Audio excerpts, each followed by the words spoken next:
guys, welcome back to Ask Nikki P, and I'm going to hop right into the email.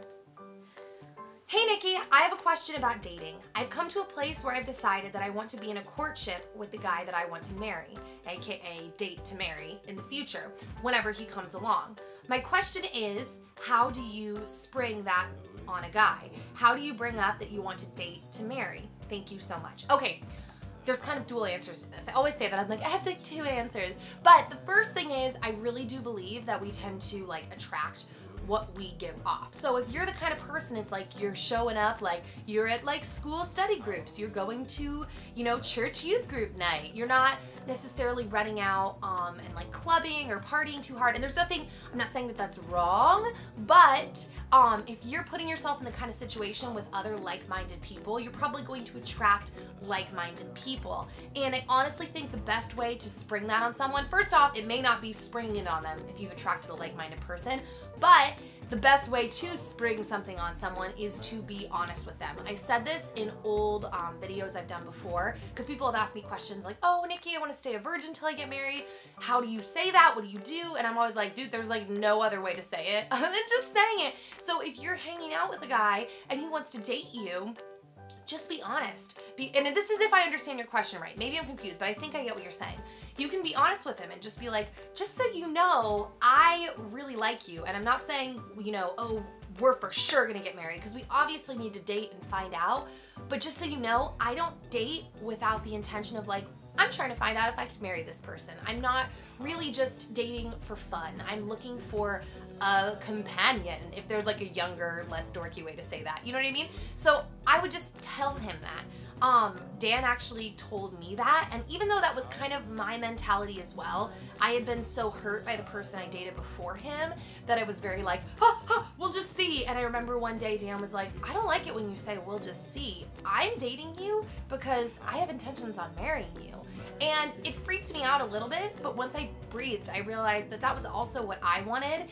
And I don't know, very reassuring to hear someone say that they're serious, because I really do think deep down, most people want a companion. They want someone to be with. So being honest with this person, if they're like, whoa, whoa, whoa, whoa, then that's obviously not the kind of person you want to be with anyways. And you shouldn't just be like, oh, but he's cute and he's funny, I don't want to scare him off. There are like 1,012,000,000 cute and funny people on this planet. Like, I don't think that's what makes someone a good companion. You obviously want to be friends first, and it's like, oh, he's funny, we get along. But I honestly think there are cute and funny people everywhere.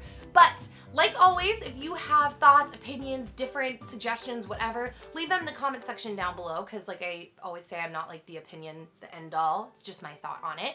And then I'm going to look at the Twitter question. Okay, so today's Twitter question with the hashtag AskNikkiP is, okay, so how did Dan propose and how did you know he was the one? Oh, that's funny. I have all of them listed in the email and I'm just picking randomly, but that's perfect for today's question. And they used a little bride emoji. Dan proposed to me on my birthday, on my 20th birthday, which was also Mother's Day. And the long story short was he kept getting up to go to the bathroom and then he was gone for a long time. And I was like, where is Dan?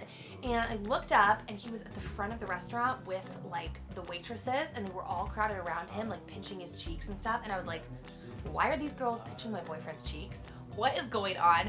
And all of a sudden he comes walking through the restaurant and he had a rose in his hand. And I was like, oh, it's like a birthday surprise. So he comes walking through and he comes over and he sat down next to me and he's like, Nikki, I love you. You're my best friend. I've never felt the way with you I felt with anyone else. And he goes on like this whole spiel about like how amazing I am. And I'm sitting there, I'm like, this is such a cute birthday surprise, like still not getting it. And then all of a sudden he gets down on one knee and he hands me the rose. And I'm like, oh my gosh. And I take the rose and I'm like, this is really cute. Or no. He got down on one knee and he handed it to me and I was like, thanks.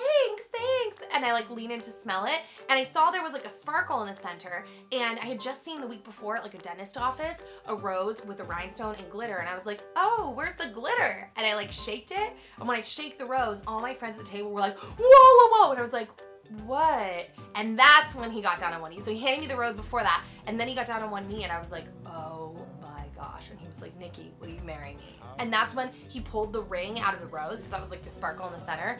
And I started sobbing. So, and then wait, was that the only part of that? Oh, yeah, so that's how he proposed.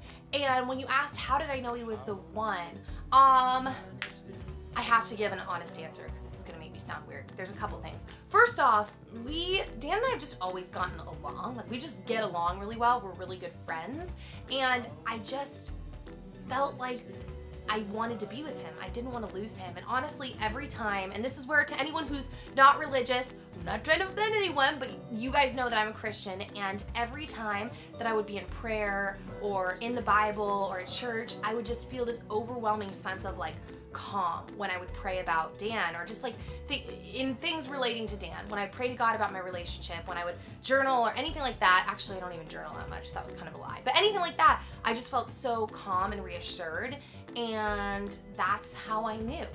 So yeah, I hope that was a good answer. I will see you all next time for Ask Nikki P. Send your questions to asknikkip@gmail.com or #AskNikki, and I will see you next time. Bye guys.